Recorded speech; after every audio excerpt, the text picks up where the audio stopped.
It's the Awe and Wonder AAC podcast again. We're here with Series 2, Leaders and Changemakers. I'm Sarah Kinsella.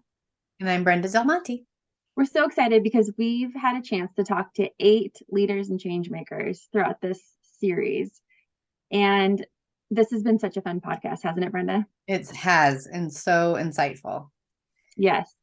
So what's really exciting is in the state of Washington, you can apply for clock hours, and it's a special leadership clock hours that you can get. So we're really excited to offer that on demand on our website.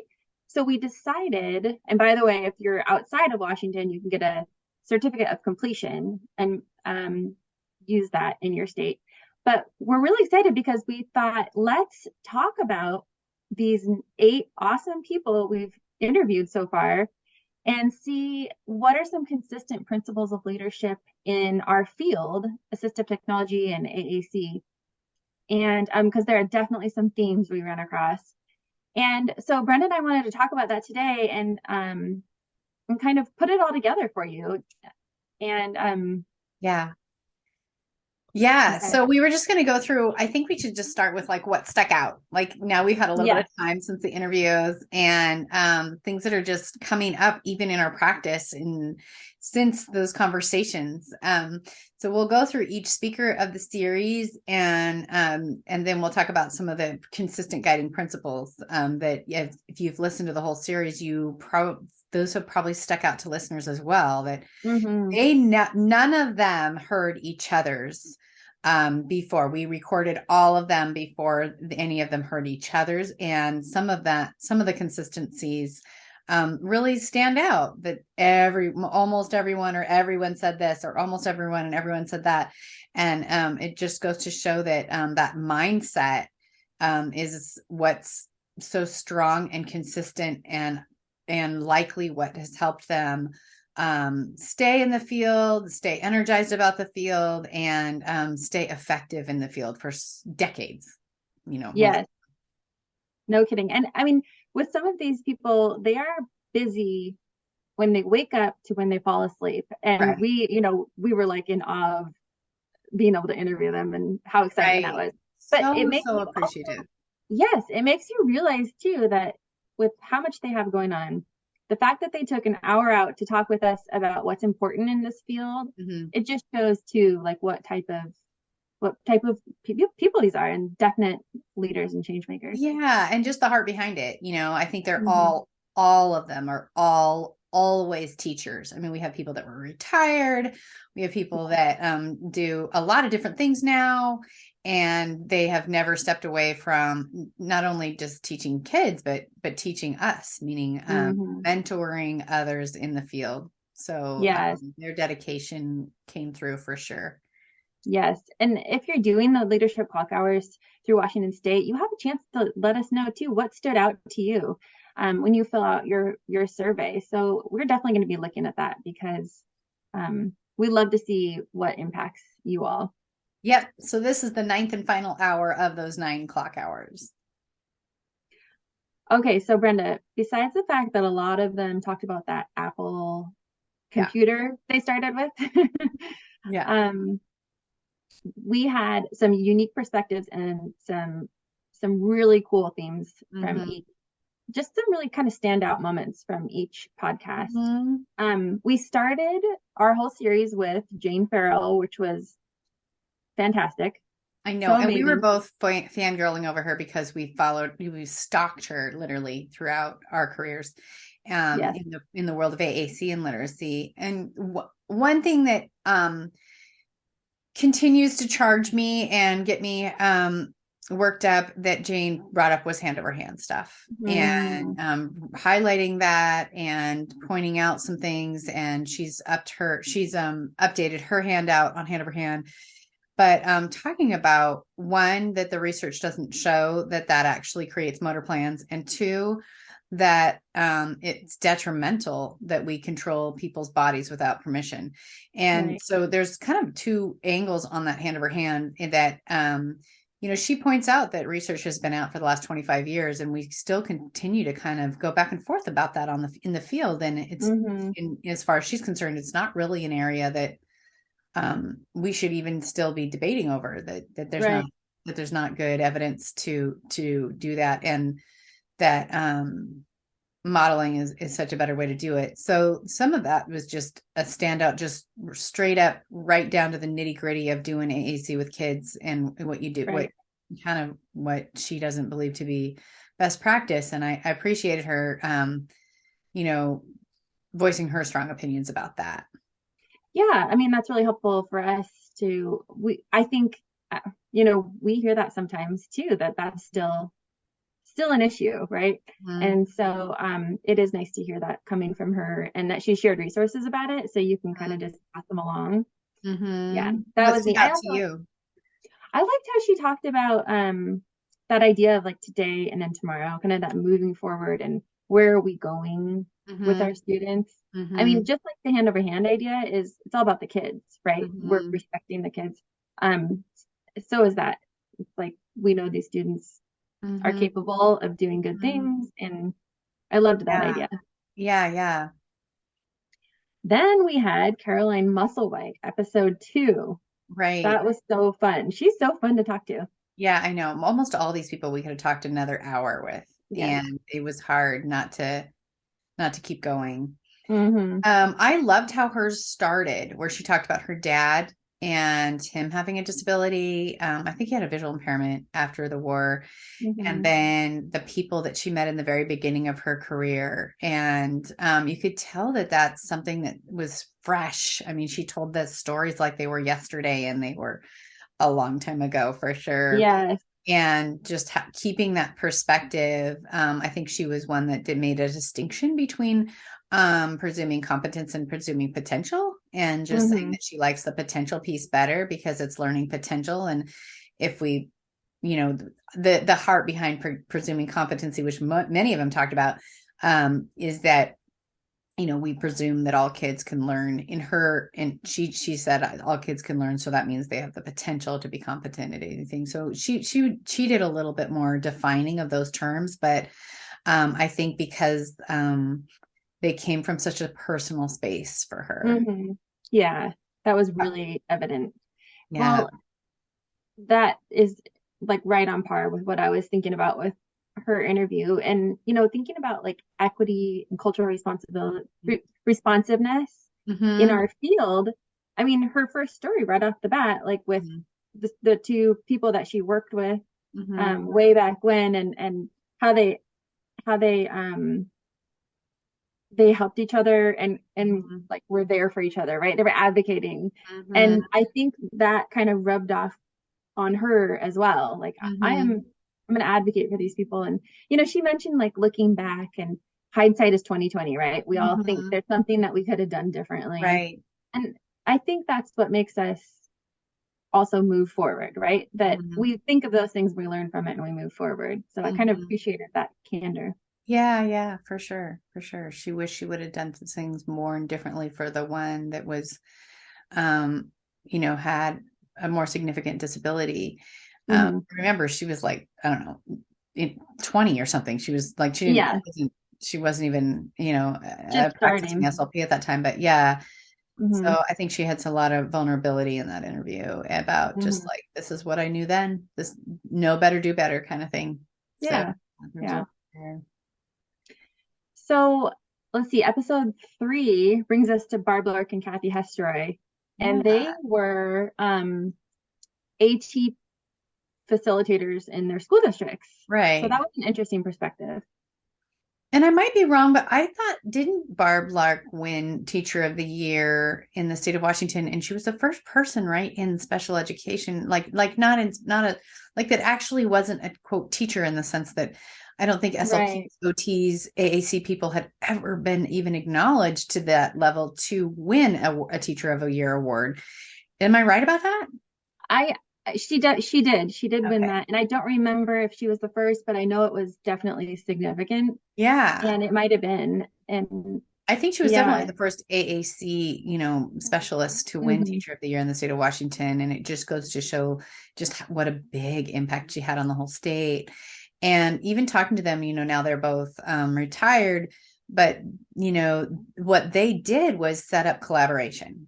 Yeah. because they set up regional meetings and the state meeting and the frequency around those. And, this was before Zoom was really a thing. And so a lot of that was in person and required travel. And Right. I know when I lived there, I went to a few of them in closer to me. And yeah, I mean, it was a thing, but they set that up, but there may be people in the state of Washington don't even know they set that up, in the sense that they weren't the top dogs. They didn't show up. They weren't, hitting the gavel and made this meeting come to order. Yeah. Yeah. It They just wasn't. literally recognized that everyone had something to bring to the table, and they wanted to hear what other people were doing. And they modeled that so well. And so well past retirement, all those groups move on, live on, move on, continue to work. And even through the pandemic, through Zoom. And again, I don't even know if everyone in all those meetings now know who started all of that. But I think that, when we think about, when you get to the end of your career, what you want to be known for, I don't actually remember how they answer that question, but I do know that what they are known for right now is that they were great facilitators of teamwork and collaboration, and that, two heads are better than one in all things, solving problems around assistive technology. Yeah. Yeah. And, like we can so easily work in our silo. And they talked about that idea of talk to your tech people, talk to your learning management people. And it makes me think about, when I was in an elementary school, and it would be time to do our PLC, our professional learning community. Okay. And what did that look like? It might be that I would join with the special ed team, or I would sometimes join like the third grade team if I had a lot of third graders, right? Mm-hmm. But that statewide meeting and a lot of the meetings like that they created, it's just so special and unique. It's a little bit different, and it really has been so helpful for so many people. And I know Barb a lot better than I know Kathy, but I'm sure they're the same in this way. And we still, both of us worked sort of quote under them at some point, right? They were kind of our mentors. But I mean, every time we connect with them, they're so excited about what we're doing now, and what are we learning, and what are we doing now, and how can I support, and still come to webinars, and they've been retired. So true. And I just feel like that there's a genuine interest in staying involved, even in the retirement, and a genuine investment in moving the field forward and helping people not feel alone where they are. Yeah, you're right. Kathy still has her AT tips on Twitter, like that's part of their life. Barb's volunteering. Yeah. Yeah. We're lucky. I know. I'm so, some of these people, guys, I just don't know if they'll ever actually retire. Just because they don't clock in every morning doesn't mean a whole lot. Okay. So then we had Mo Booty. Yeah. And that was really fun because I had only known Mo from her presentations when it was Dan and Mo, Wild and Free, at ATIA and Closing the Gap, and which were amazing. Just resource. But talking with her was so much fun and so insightful. What was your takeaway from that conversation? I know what you mean, because when you go to a class that she's taught, she has so many resources, and she is going to give you all of them. And so, it's going to be rapid fire. And I like learning that way, because I'm going to go home, I'm going to apply it. And I know that not everybody learns that way. And some people need more, I'd rather have 10 ideas in depth than 50 ideas. And I have to elaborate on them. But the way that the Dan and Mo show goes, they give you a lot of ideas and you run with them. And so, but what I'm always impressed with when I have a private conversation with Mo is that, she's very versed on the law where she lives. She's very versed on the rights of families and kids with disabilities. And, she also talked about, I'm building relationships with people, and, I'm giving away my resources to the people who get it. Like, sometimes it was the SLP, sometimes it wasn't, but it would be like, you're interested, you keep the core board. You like it, you keep my Right. tech eye gaze board, whatever it was. She was giving it Right. away, but she was kind of waiting to see, who's ready for this resource, and I'll give it to you. So she has a lot of intention behind what she's doing, even if she's only going to talk about something for 2-3 minutes. There's a lot of intention behind why that got included. And, if push comes to shove and you ask for a story, I loved her story about the boy who had the, the little red dot on his, who had like the infrared, pointer, and then, found, he was following the little, attractive assistant around the classroom or whatever. And, she was getting such pushback in the beginning of her career. Yeah, she was getting the pushback from the speech language pathologist that he wasn't ready yet, or he couldn't do it, or he didn't have prerequisites, or something that we know is not really true. And she's the special ed teacher going, well, then I guess I'm going to do it. And that was one thing I do. And I know I don't want to jump too far ahead, but one thing I thought was consistent across a lot of them was, I don't know, but I'm going to try it. And I feel like there was a lot of that with Mo. I'm not sure, but we're going to give this a spin. And even now, when she's in meetings as an advocate, she was like, well, I don't know, should we try it? I mean, she's not going in as the expert on all kids, but she is just, she's seen enough kids to go, if it's not working, what are we changing? Are we throwing out that goal? Because at one point everybody thought that was a really good goal. So, or do we need to look at how we're doing that goal? Like, I think there's a critical thinking piece there with Mo that was really helpful to see in action. Yeah, I agree. Well put.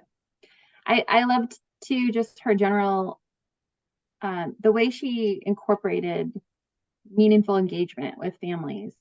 And that was just part of what she did. And that story she told of being in the IEP meeting, and I think maybe it was a little bit contentious, I don't remember, but that she brings in a picture of the student and puts it on the table, and everybody comes back because every person in that room is there for that reason. Right. And all of us got into this field, whether you're a director or you're a paraeducator or an SLP, we're all here because we love kids. We're not here because we think we're going to be millionaires, right? Right. That is that reason, is that student. So I just love that. And I think we've probably talked to so many people since that interview about that. Yeah. Haven't you?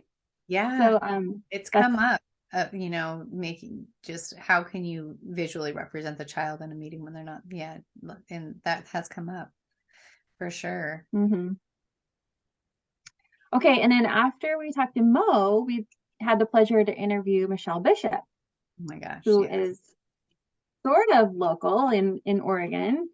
And she was another just fun person to talk to. And I know. Well, she has so many stories. What stood out to you?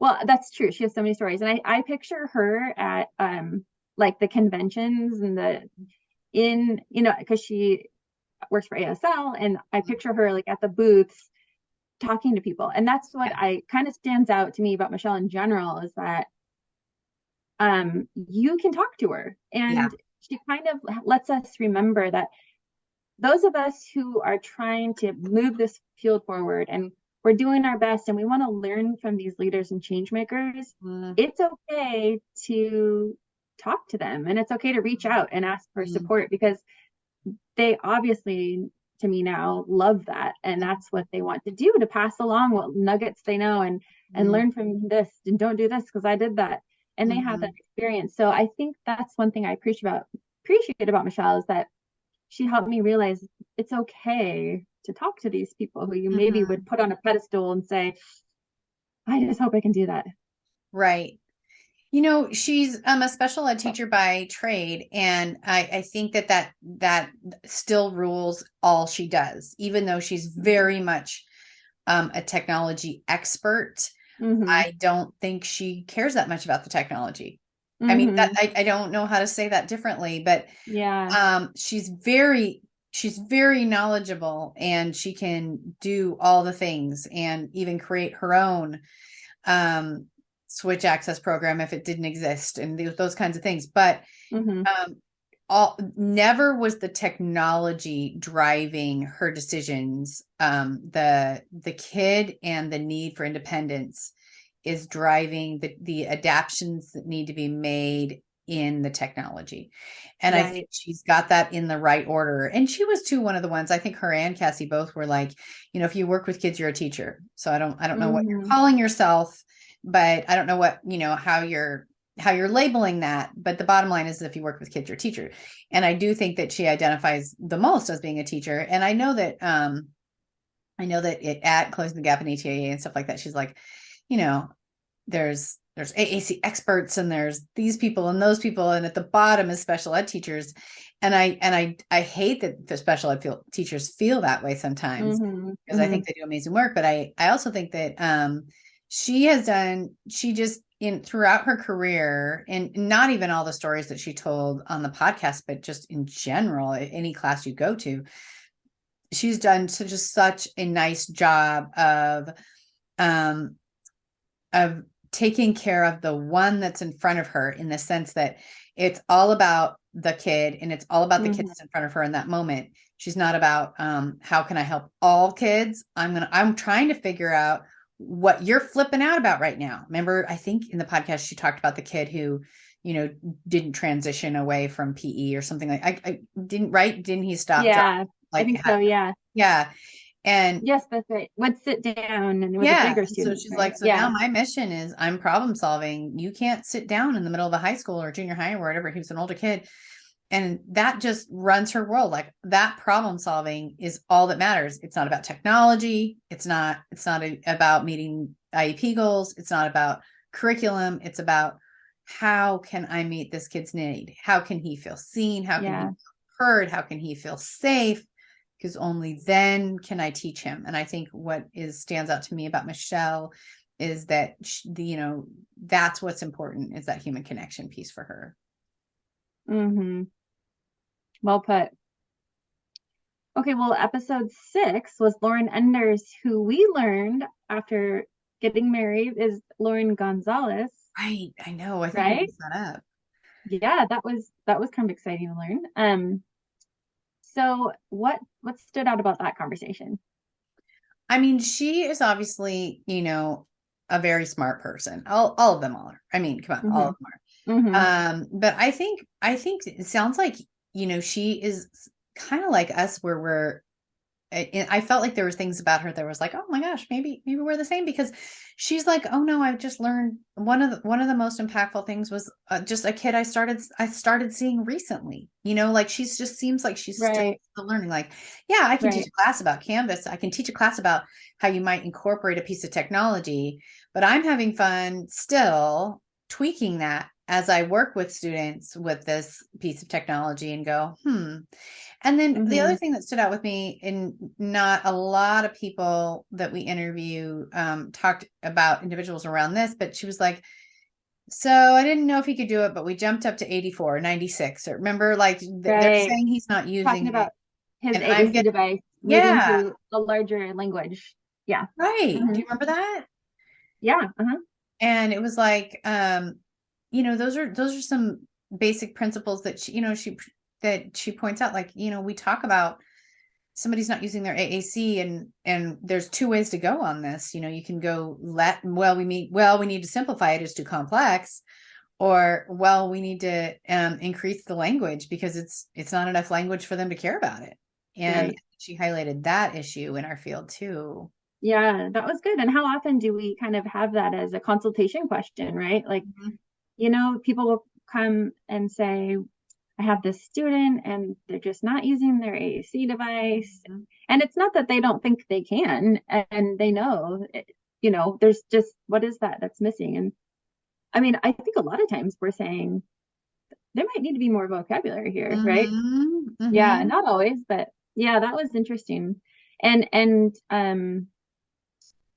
she kind of, I don't know that she specifically mentioned it, but she also kind of talked about presuming competence in that sense that, and this just happened, right? That story just happened, it seems like. And she's saying, you know what? I think I should have given him more vocabulary. Like, wow. Yeah. So, just never underestimating our students. Well, I think that happens to both of us. We will think, we will be in a consultation and we'll be telling them, Well, presuming competence looks like trying more vocabulary and looks like trying that out. And then you go to your own person that you've been seeing for a while and you're like, why aren't Wait we a on this minute. low level? Maybe Yeah, I should yeah. take some of my own advice. Sometimes Yes. it takes fresh eyes to even help us advance kids to the next level. So Oh, if, definitely. it's kind of like raising your own kids, you make sometimes you don't make the obvious choices around the kids that you see the most. Yes. Oh my gosh. So true. That's why my mom said, never say I'll never do this with my kids. Because Right. you're like, okay, I'm learning some things here. The other Yeah. thing I thought about her, though, I really appreciated leading up to the next two interviews was her kind of teasing that thought around, I think that people that eat, sleep, and breathe AAC probably do have good guiding principles, but I'm not sure we're doing a really good job of getting that down to the masses, meaning, and I don't mean down because I don't want to put anybody up on a pedestal or anyone farther down. Mm-hmm. But I feel like that is a huge problem. And both in our consults in Washington, in my work in Arizona, it's such a culture shock where you will go to a national conference and you'll get a ton of really good, solid information, research, all of it. Mm-hmm. And then you get into a classroom and they don't know what a switch is. And you're like, Right. how is Right. this such a disconnect? And for one, there's not great continuing ed around it. Even when I'm involved in a professional learning community where I'm the one giving the AAC, information, I just had one the other day and I've been having like 50 people come to it. And then I had 4 people and they're like, oh, sorry, there was a conflicting mandatory Right. special ed training at the same day. So, I mean, Right. there are so many barriers to training, Mm-hmm. which I think she even came back and was like, I don't know if it's training. I think it's mentorship. I think it's more ongoing than that. I think training is, how to edit, how to do something technically, but actual mentoring is ongoing as far as trying to Mm-hmm. figure out how do we help people problem solve and, be brave enough to try the 96 and then go, wow, that Right. was too much. Do we go back to 15 or is there anything in between? And what would that look Right. like? And are we going up to 96 and asking them to find the apple? Or are we going up to 96 and letting them talk about what they're interested in and all the Right. nuances around Right. the AAC stuff? And, we talk about it at such a high level at the national conferences, but most of the special ed teachers, most specialists working in schools, they're not at these conferences. And I wasn't either when I was younger and had kids and was working all this and didn't make enough money to go. And, districts aren't able to pay. And it's Yeah. like how I think that there's a gap here. And I think Lauren pointed it out. Mm-hmm. Well, and one thing she does do that is nice when you think about all those restraints on our time, and especially teachers' times, and there's subs and there's this and that, and they don't have planning because they have kids in their room and all that kind of stuff. That she and a lot of people that leaders and changemakers you interviewed have so many resources available for people that are just Yeah. out there. It's free. You can easily click it and download it. Like I can't tell you how many times, here we do consults with people, and I think the way we approach consults is collaborative because we're not doing this expert thing, right? We're learning from them too. It's brainstorming. But I love that I'll have people send me resources and say, have you seen this? This is available, because they want to share it with other people too. And I haven't seen it. And it's like, oh my gosh, that's so neat. And Lauren is one of those people who just has a million resources And if shared, it's not, whether it's hers or someone else's. I was going to say though, if it hasn't been created, she'll create it because she does do a lot around creating resources that I think are digestible. Right. So episode 7 was Cassie Cementelli, who is, she's an SLP. I know she's an AP. She's in the role of AP. Yeah, SLP. And her role in her school district is that AAC facilitator role. Right. And so she talks a lot about that and the mentorship that is involved in that role. I mean, she had so many nuggets on that one. I felt like that's one that I could listen to again and get something else out of it each time I listened, because she was one too that was very, very she's just intentional about everything she Mm-hmm. does. I mean, remember she said she brings a bag and she tries to leave people places better than she came. She tries Mm-hmm. to figure out what's Yeah. one way. I mean, the bar isn't that high in the sense that she's not going in trying to be a hero, but she is definitely going to go in and leave the place better than she when she got there. Yeah, she talked And about following the Girl Scout rule or something, right? oh, that's right. That's right. Yeah. What is the Girl Well, I Scout? think it's leave no trace, but it's like, yeah, that idea. You're leaving something better than when it came. Yeah. When you came. And even just asking burned out teachers like, what's one thing that if I can help you Right. with, and they might throw out, I need more time in the day, I need more help, I need more resources, stuff that they know she can't give, but she Mm-hmm. listens, and then she's like, well, I can't Mm-hmm. give you that, so let's keep going. And then again, it gets people thinking like, I don't know, what is one thing? And that's a strategy from you know, Seven Habits of Highly Effective People, is like, what's one thing that you could change that would make the biggest impact? And I think Mm, sometimes when we are all in fight or flight, and when we have a million IEP meetings and we're super busy and we're underwater, we don't stop and take the right. time to go, what is the one thing I could change that would have the biggest impact? And it actually does make your life easier. And I've done that from time to time throughout my career. And it's something that came back to me when she was talking, because I think she is a highly effective mentor. And one of Mm-hmm. the reasons why we interviewed her is other leaders and change makers and said that about her, is that Mm-hmm. she is a highly effective mentor in our field. And she has, a way of listening to people, um, and hearing them out, and going, okay, so what are we going to do to change it? And I felt Right. like she had a great balance of compassion and, content that she's going to leave, so that people, if she get her and Mo, if they get called in, it's because somebody's not doing their job right. So they're walking into adults who are likely going to be defensive, and I thought they both had some nice strategies on reducing defenses. And I really appreciated just her approach to other Yeah. professionals. Yes. Yeah. Yeah. That's a big part of our job, right? Is Yeah. communicating with others. And I think she must be the most organized person too, just listening to her, how she goes about the whole process. And there was something about the follow-up, I was really curious.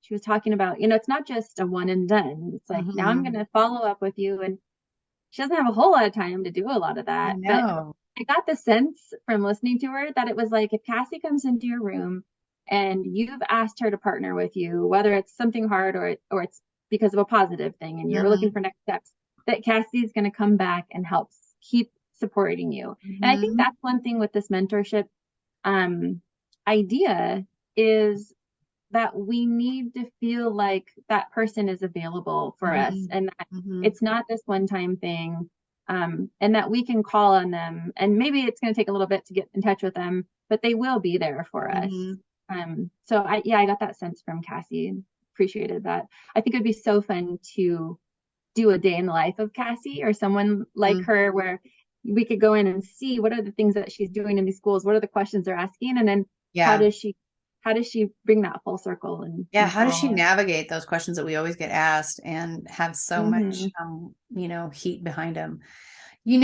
I feel like we didn't know all these people. We're Right. not all best friends with all these people that we interviewed, but we interviewed them, and I feel like either one of us could email them at any time, and they would Yes. respond with thought, like, Yes. and all of them are so much more approachable than maybe we've decided in our head. Mm-hmm. They are. And so that is a myth, that Yes, you're these right. people are, that they don't put their pants on one leg at a time. I think that's a good point. Anyone listening can try to reach out and or if there's somebody in your life that is kind of like that, where you're like, oh, Right. they really got it together, tell them that and then ask them for help. Yeah, no, that's Yeah. what I think too. I think, I don't know if we all need to reach out to all these 8, but I think that what you need to realize is that you probably have a leader and change maker that's a few years ahead of you in your work environment Mm-hmm. that is more approachable than you realize and have so much more wisdom than you have been, than you know. Mm-hmm. And conversely, likewise, us, like we have people that are just new to the field reaching out to us, and we respond every time. Like Yeah. we're not And we're above learning helping from anybody them. wherever they're at. And I think we need to set up a culture of mentorship in the field so that people feel supported and not on islands. Yes, you're right. And Dan Hurley kind of talks about that too in his podcast and the podcast we did with him, and just in conversations, that he doesn't want it to be this one and done. I've Mm-hmm. given you all this information, like we mentioned with Mo, and Dan's done a million Mm-hmm. conferences and a million presentations, Mm-hmm. and um, he, I love that he, he'll leave his email at the end of his Mm-hmm. handout, right? Mm-hmm. And it's not there just because it's like the people say you must leave your contact information. It's Mm-hmm. there because he's actually hoping that you go home, Yeah. you try these things, maybe you tell one person about it, and then you reach out and say, Yeah. okay, take me to this next step. Or, I thought I had this and now I'm wondering XYZ. And I Yeah. love that about Dan and that whole conversation we had with him. And it's been fun. Dan's interview was fun because I knew him also, just like you and everyone else, that he was, at national conferences, as all these people have been, by the way. Mm-hmm. But they, and then one time I was in a class, I think it was a Dan and Mo, and Dan talked about green screen, and he talked about, Mm-hmm. and I think we talked about this in the podcast. And so later he told us more about it. So we went back and we made videos, and then I got to know him because he was involved in the Special Ed Tech Center and did a conference in Washington. And I told him about how we implemented one of his strategies. And he was like, I wish I would hear back from people. I wish I would, I wish I had heard Right. back from people. I wish I would have known this then, that you guys went That's back and true. did this amazing thing with it. And speaking of, I was working with Melanie, the occupational therapist that I work with here, and we're doing Mm-hmm. Harry Potter with going through the book, and she used the green screen. She got in a green Oh, funny. outfit and held the kids with, and then they put a Quidditch game and a broom under them, and they look like they're flying. Oh, how Harry Potter. fun. And it's like we still use some of these technology pieces. It's not Yeah. AAC, but it's making it's using technology to create experiences they wouldn't have otherwise had, which is I Right. think bigger than Mm-hmm. just, AAC this and AAC that. And I think Mm-hmm. he's always thinking about, hey, if this piece of technology can do A and that one can do B, I bet if we put together they can do C. Not all of us have that technology brain to even go there, but Right. But it's I also that critical thinking, right? Mhm. It's not necessarily because of the technology. It is for him a big part of it, but it's Mhm. because he's thinking critically about it. Mhm. Yeah, Yeah. Problem yeah. solving. And I feel like all of them, and we'll touch on this next probably, is that all of them have this sense of wonder. And I love that Mm-hmm. that's coming up because our On Wonder podcast, but they have this sense of wonder where I think probably all of them in their stories at one point were like, and so then I was like, I wonder if we did this, I wonder if we Mm-hmm. tried that, and not being afraid to wonder about something, take action on that, knowing chances of failure are high, chances of it Right. not working out great is high, and chances of it not being the full answer are high, and chances of this being only part of a solution Right. still worth the wonder, you know. Right. And And and I that feel like he wonder, does that a lot. I wonder if this, let me try. yeah. Yeah. And I think whether they're doing it naturally or not, it's a teaching strategy for those of Yeah. us who are learning from them, right? Right. Several, Dan and a few others, Lauren talked about, just I think Cassie too, modeling that idea that Mm-hmm. I'm not sure exactly, but let's try this together. And that Mm-hmm. just is so wonderful for, other school personnel or whoever to Mm-hmm. see, okay, we can do this. We can try it. We can problem solve. May not be Mm-hmm. perfect. Mm-hmm. Yeah.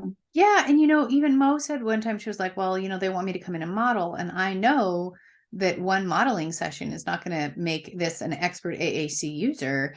So I think they're thinking that this is going to be a magical moment. And honestly, most of the time it's probably not going to, but I'm going Mm-hmm. to model it. And by the way, I'm going to model that we model even without results, instant results. Right. So Right.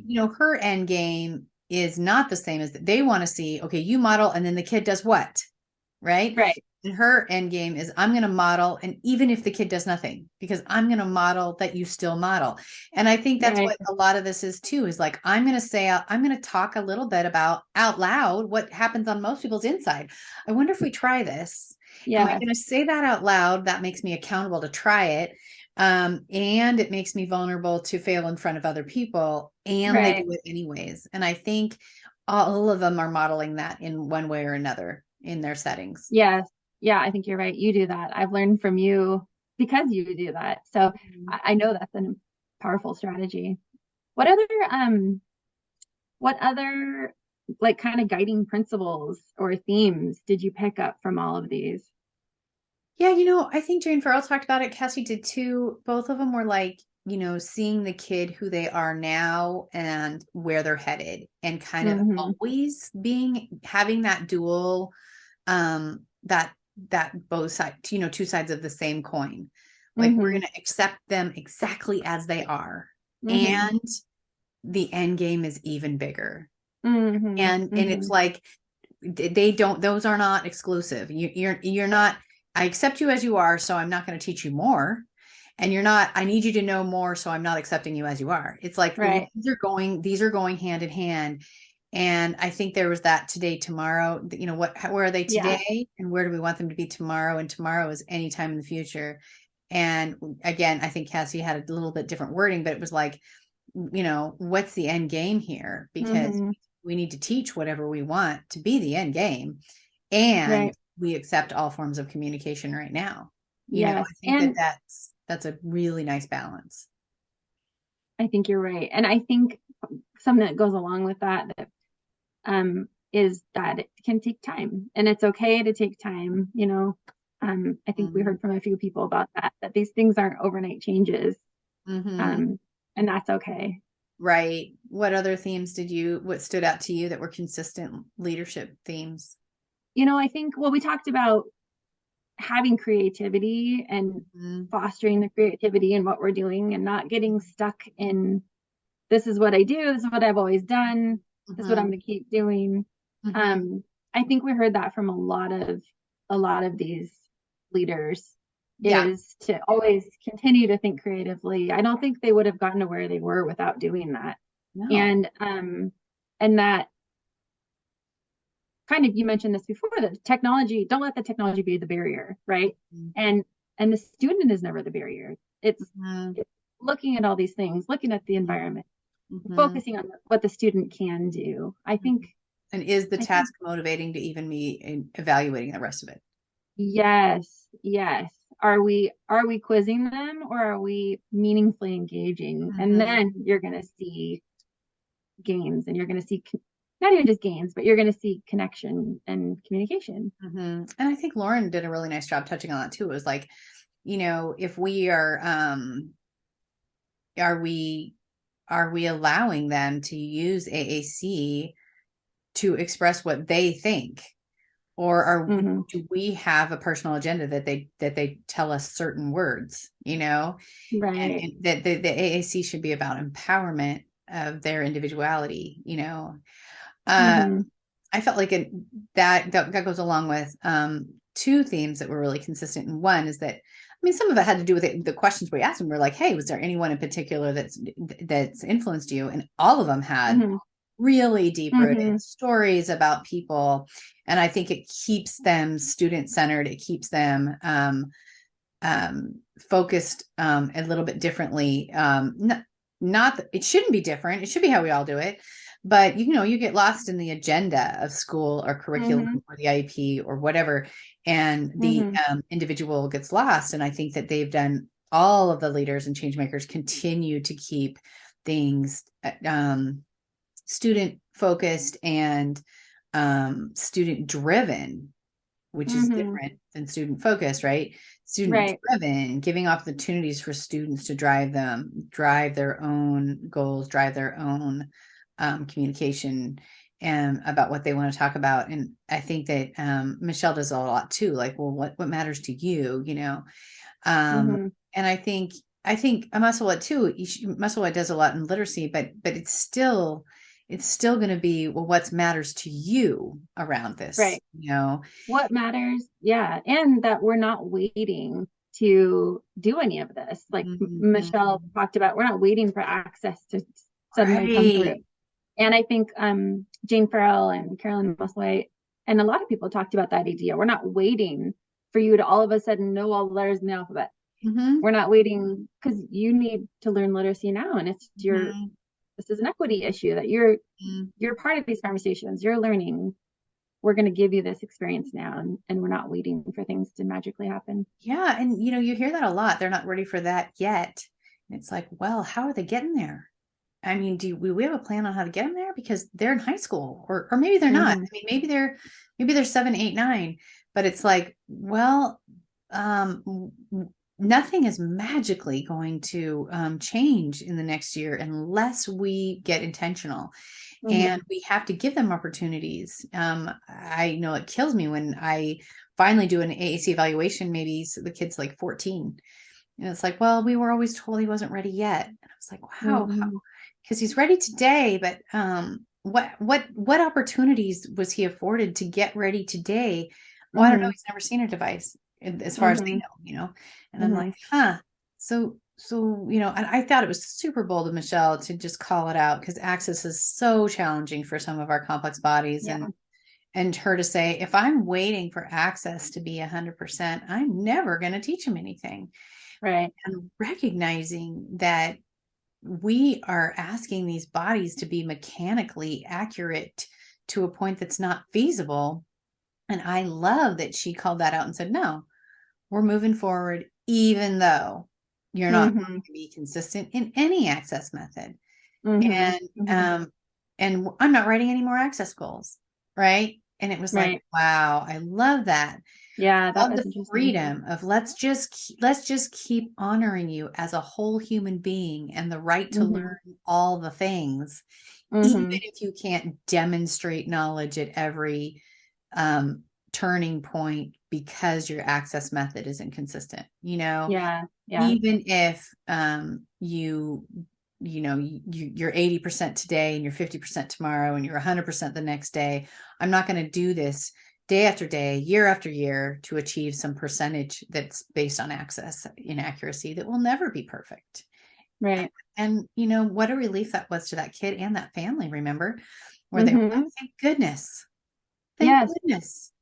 somebody's not focusing on things we can't change, which is his spastic CP or whatever it was. But, Right. I think that there was freedom around, we're not waiting for these bodies to be different, for even certain, Mo wasn't waiting for the SLP's mindset to change. She's going to do AAC anyways. I mean, we don't have time. Mm-hmm. And Dan mentioned this too, you go home and you do your thing and a weekend goes by, the kid's waiting for you to come back and challenge them the next day. Right. Kids are waiting on Right. us to keep pushing. So we certainly shouldn't be the one, waiting for something Holding it to up. magically come together before we Yeah. challenge students, before we challenge mindsets, before we challenge teams, before we challenge Right. parents on all things related to increasing independence around these kids. Right. You know, all 8 people that we talked to, they love helping these kids. And something that I thought about during each conversation we had is these people are doing amazing things, and they're not superheroes, right? They're just Right. people.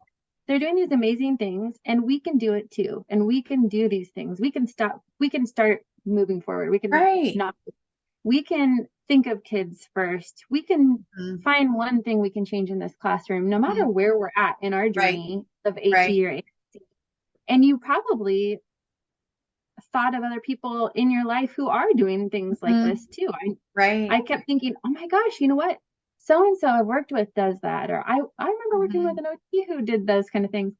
So, kind of finding our people. And I think also just reminding people what is going well, and is Mhm. important. Um, I think I was kind of inspired in a refreshing way. Like, Mhm. it wasn't that we heard all these stories and this is how I did it. Good luck. It was like, here are Yeah. some things that I learned on my journey as a leader and a change maker, and a few nuggets of things that I think worked Mhm. well. And these are doable things Yeah. that we can do. And And I things we feel don't like, even disagree with. I mean, as they're saying, yeah, we're going to presume competence, we're going to presume potential, we're going to make students centered first.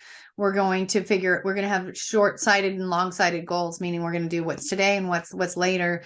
And right. we're going to find our people and collaborate better. Guys, this is not none of those five things I just said that come to mind that they all said are things we aren't already Hmm. doing in some level.